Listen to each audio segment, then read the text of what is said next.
Hai teman-teman yang berbahagia, berjumpa kembali dengan saya Dr. Andri, spesialis kedokteran jiwa dari Rumah Sakit EMJ Alam Sutra Tangerang.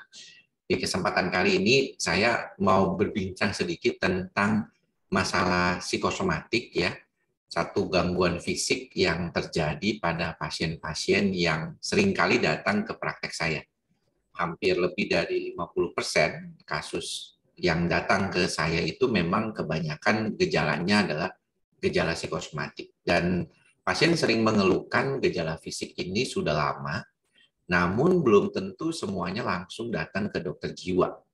Beberapa di antaranya bahkan perlu datang ke berbagai macam spesialis, sampai lebih dari 20 spesialis kadang-kadang ya, dengan berbagai macam, seperti spesialis penyakit dalam, spesialis jantung, spesialis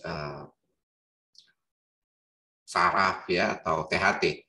Karena gejala-gejalanya memang lebih banyak ke gejala-gejala fisik. Nah, ini yang menyebabkan proses di mana orang itu menyadari dia mengalami psikosomatik itu rada lambat ya.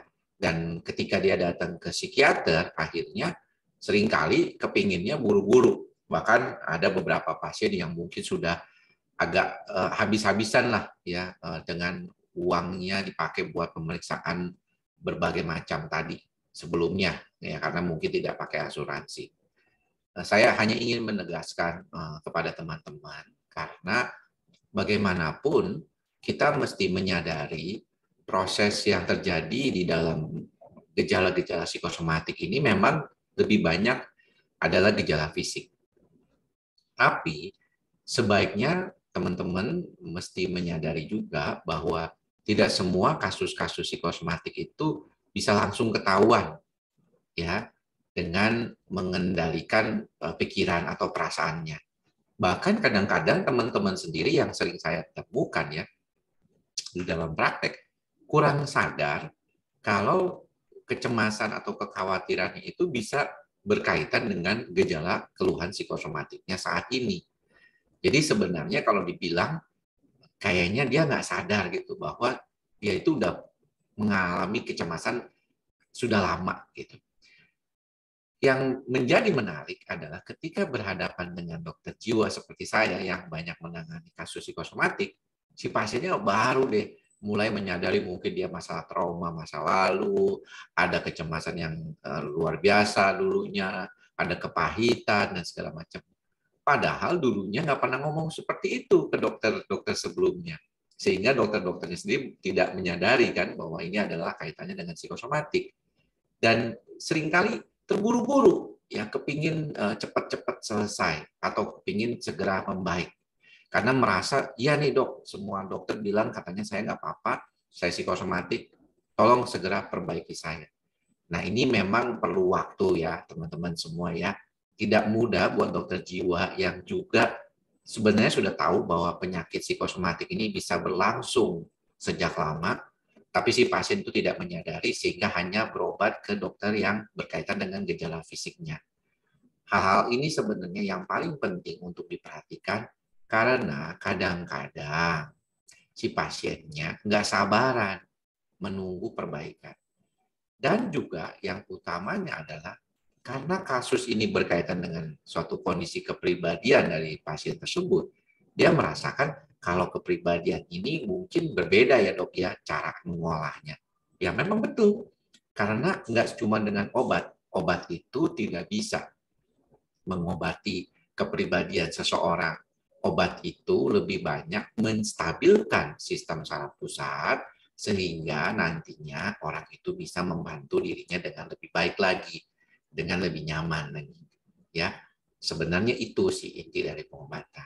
Maka daripada itu, banyak kasus-kasus yang mungkin awalnya adalah suatu kondisi fisik, kemudian ketika datang ke dokter jiwa disarankan oleh teman-teman spesialis lain, mereka sadar, oh iya nih ya gangguannya seperti ini. Nah, tapi juga jangan lupa bahwa tidak mudah mengobati psikosomatik. Ya, tidak hanya dengan mengetahui diagnosisnya, kemudian teman-teman bisa langsung bilang, saya harusnya segera sembuh. Tidak mudah. Karena menurut saya, tantangan dalam pengobatan bukan hanya dalam pemberian obat yang cocok, tetapi bagaimana memperbaiki kepribadiannya. Ini yang perlu bantuan, bukan cuma dengan dokter jiwanya, bukan dengan psikolog saja, tapi bagaimana diri kita juga mampu mengendalikan pikiran dan perasaan kita.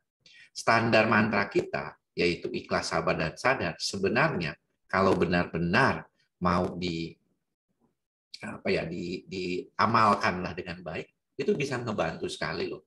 Ya, teman-teman pasti akan merasakan adanya proses perubahan yang signifikan yang berkaitan dengan kemampuan diri teman-teman mengelola pikiran dan perasaan itu. Dan saya berharap sebenarnya selain dengan obat yang baik, keyakinan bahwa teman-teman memang mengalami psikosomatik dan ditambah dengan kemampuan untuk mengatasi pikiran dan perasaan itu mengarahkan ke hal-hal yang positif, mengurangi persepsi negatif, ke depannya akan jauh lebih baik lagi mengelola pikiran jadi lebih stabil. Dan kalau kita sudah lebih santai, lebih rileks, itu maka kita bisa berkurang gejala psikosomatiknya.